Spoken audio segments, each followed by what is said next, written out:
Welcome to the only daily podcast focusing on compliance news of the day. Each morning, start your day with a cup of coffee and Tom Fox, the voice of compliance, to hear about 4 of the top compliance, corruption, or leadership stories you will need to start your day. The Daily Compliance News is a production of the Compliance Podcast Network.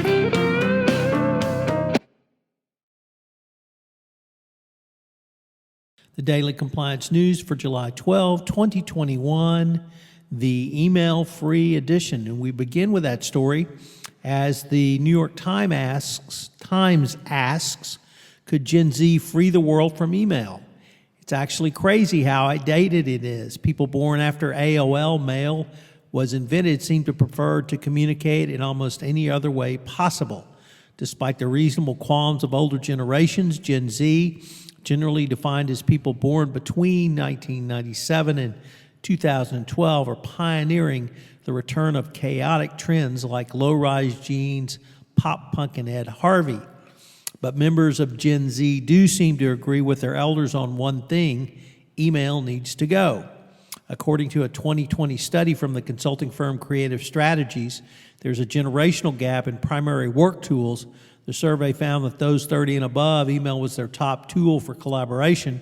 Those under 30, it's Google Docs, followed by Zoom and iMessage. So if you're not an email fan, perhaps there is hope out there for you. Next up, from the Jerusalem Post, the Palestinian Authority is going to fire employees who condemned the death of an anti-corruption activist. Palestinian political activists have long called for holding another protest in Ramallah on Sunday afternoon to demand those responsible for the death of Palestinian Authority critic Nizar Banat be held accountable. A similar protests were banned previously. Some of the protesters have complained that they've been beaten by Palestinian Authority security officers. So it'll be interesting to see what the Palestinian Authority does. Next up, from the Washington Post, it has an FAQ section on what Biden's new order about business and competitions means for consumers.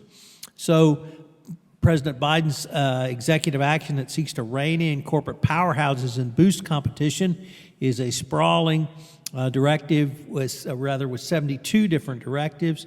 This article gives you some insight into what it all means going forward and what it might mean for you. I hope that you will check it out. And our final story is Chuck Schumer wants the NRA investigated for bankruptcy fraud.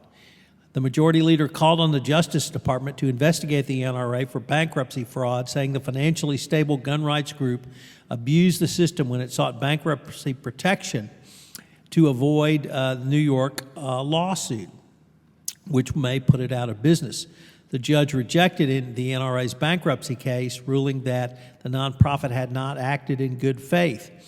And the NRA had made it clear that it was in excellent financial health and really didn't need bankruptcy for the traditional means. It was simply trying to avoid a ruling from the New York courts on the lawsuit brought by the state attorney general for New York, and that's a completely inappropriate reason to use bankruptcy. So the NRA swung big and whiffed, and now they're accused of bringing the bankruptcy proceeding in bad faith.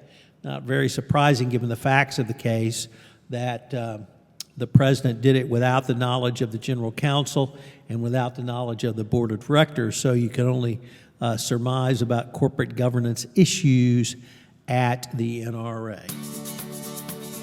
The Daily Compliance News is a production of the Compliance Podcast Network and a proud member of C-Suite Radio. Thanks so much for listening. I hope you'll join me again tomorrow.